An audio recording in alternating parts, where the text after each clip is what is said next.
نون league اور اس کے اتحادی FATF قانون کی مخالفت کرتے رہے اور اب گرے لسٹ سے نکلنے کا صحرا بھی اپنے سر باندھنے لگے۔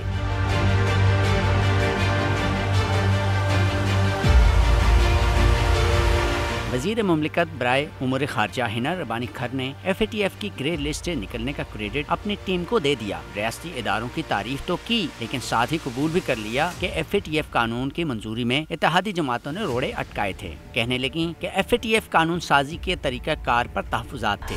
میں صرف کریڈٹ اگر دوں گی تو اپنی ٹیم کو دوں گی، اور ٹیم اپنی جب میں کہتی ہوں میں پاکستان کی ٹیم کہتی ہوں کیونکہ ابھی ہم گورنمنٹ ریپرزینٹ کر رہے ہیں۔ The lesson learned is never again. Pakistan wants to have a very different reputation than the one that we've bogged ourselves down for many decades. ہنا ربانی کھر کا کہنا تھا کہ جس کو کریڈٹ چاہیے ہم انہیں تمغے دینے کے لیے تیار ہیں۔ پاکستان نے اپنا کام کر لیا، اب FATF ٹیم جائزہ لینے آئے گی۔ پاکستان جلد گرے لسٹ سے نکل جائے گا۔ FATF has now authorized an on-site visit of its technical team to Pakistan to validate the process of implementation of reforms.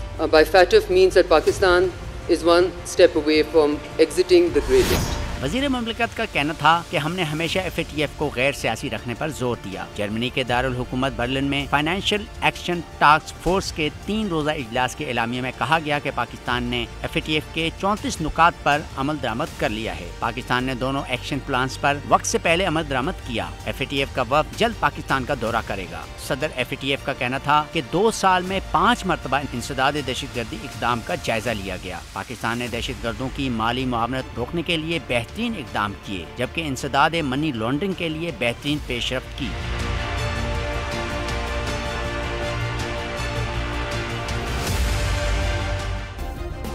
Subscribe کریں اور بیل دبائیں تاکہ کوئی خبر رہ نہ جائے۔